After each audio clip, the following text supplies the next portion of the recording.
Okay, we've taken our gearbox apart. Now we're going to talk about individual pieces and parts that are useful for upgrade or keep or discard, whatever the case may be. This right here is your spring guide. As you can see, this one's a metal one.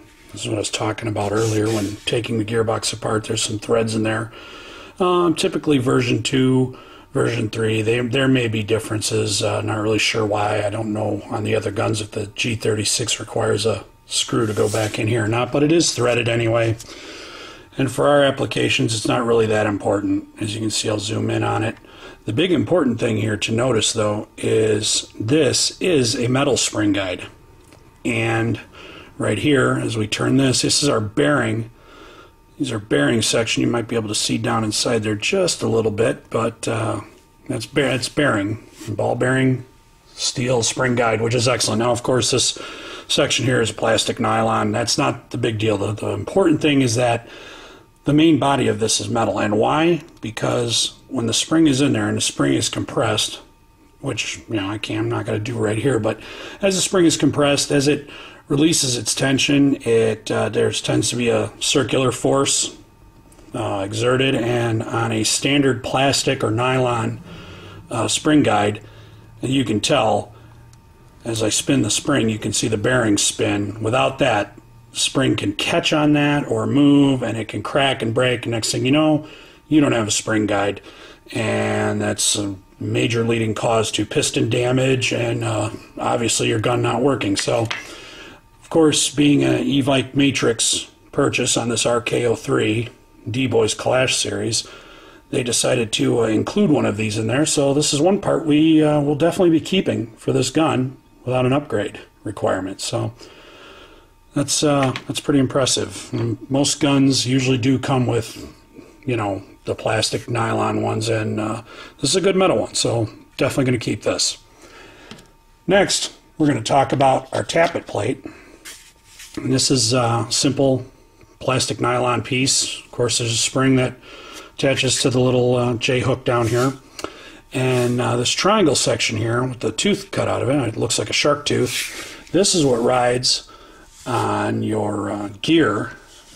This is what rides on the sector gear, and this is what pushes your air nozzle forward and back in time with the gun. So we'll discuss this a little more as we get closer to putting things together.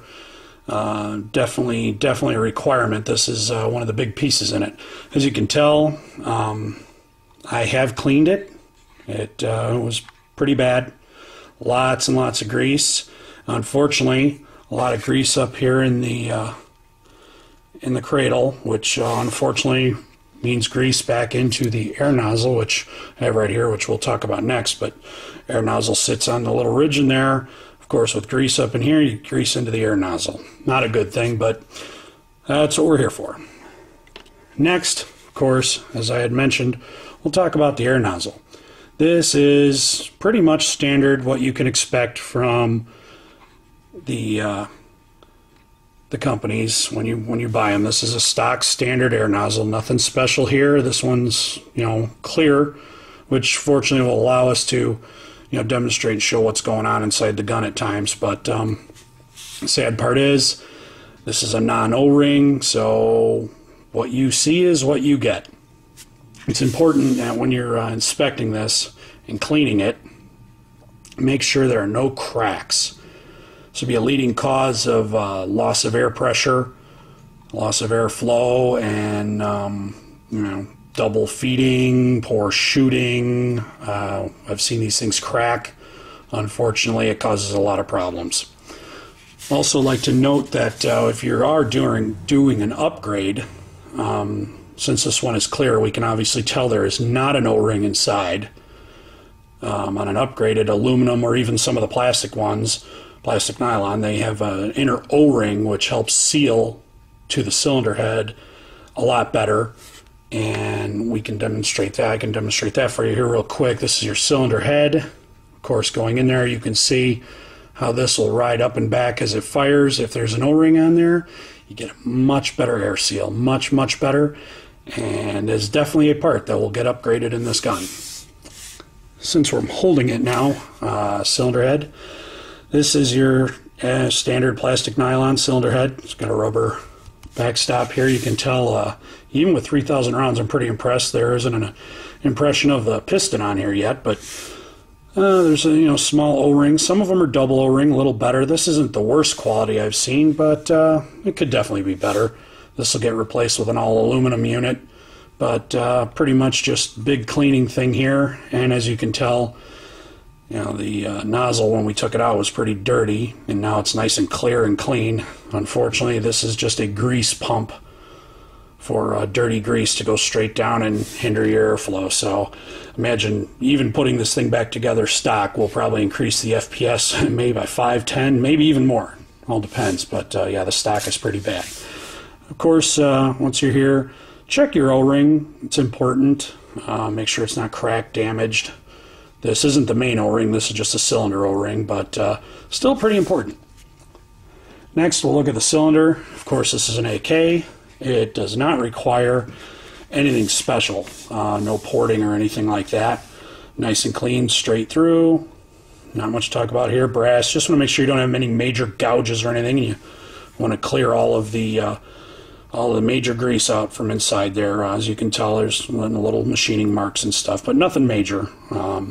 Pretty much standard equipment. Next is the piston and the piston head. This is average piston for any AEG.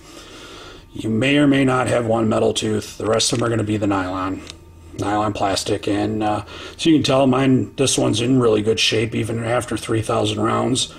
The thing about it is, over time, no matter what, these will wear down. Jams especially will tear it up, but just in general they will begin to wear down, and you will start to see problems later on down the road. Big thing is, this is definitely a requirement for upgrade. I like to go with a polycarbonate piston with full steel teeth strip. Most of them have strips of teeth that are replaceable. They snap in, you can pull them out, you can buy replacements for them. You're going to be hard pressed to destroy the steel teeth, but if you do and you start wearing it down, but anyway, full steel teeth is definitely a requirement, whether it's high rate of fire or high FPS, it doesn't matter. It's just a good thing to do. It really is a good thing to do. Next is the piston head. As you can see, you got a little O-ring here. Piston. This piston is actually a two-piece part. You got the backing and then the front. It's ported, and of course I've cleaned it, so yeah, it doesn't have the grease filling in there anymore, because it's kind of useless to have a ported piston if it's going to be full of grease, but that's factory. Now if we spin it around, I don't know if you can see down in there, the little blue ring, that's the back. That's a third piece of the piston. Inside there is a Phillips head screwdriver, and I'm going to demonstrate taking it apart. There's many different ways of doing it. I've tried many. Doesn't matter at this point because it's going to get replaced. I'm not too worried about it. I'm going to use a dirty rag or clean if you want to. It doesn't matter. Firmly hold the piston section and insert your Phillips screwdriver down inside.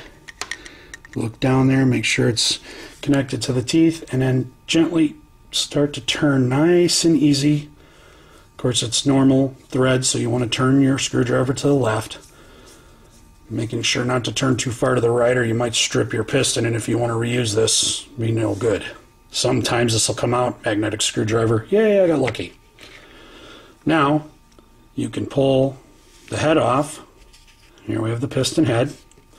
And then we can turn this upside down, maybe a few taps or whatever, a couple metal plates, and our piston backing, the third part of our piston. Now, on a quality piston, you will have these two metal plates sandwiched by a bearing package, which, just like the spring guide, you know, that's a good thing. It's a really good thing. This isn't the worst one I've seen. Some of them don't even have this. This is actually probably middle of the road. Still pretty good, but definitely going to get a replacement. I'm going to go with an aluminum piston head simply for longevity purposes. not because I plan on making my gun a killing machine.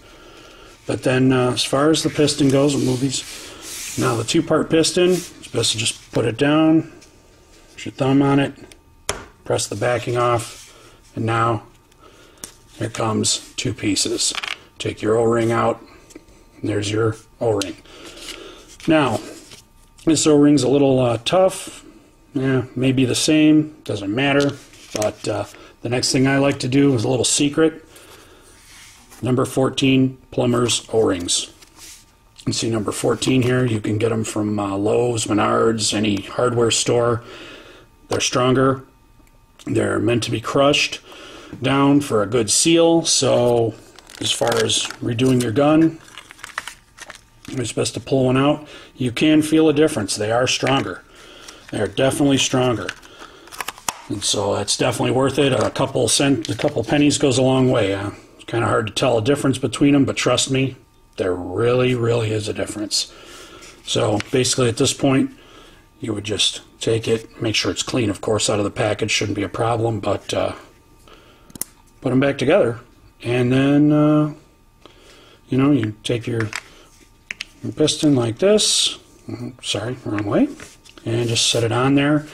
And now we'd go ahead and put our piston together. I'm going to go ahead and stop the film at this point so I can get it put together quickly so you're not sitting there being completely bored out of your mind while I do this.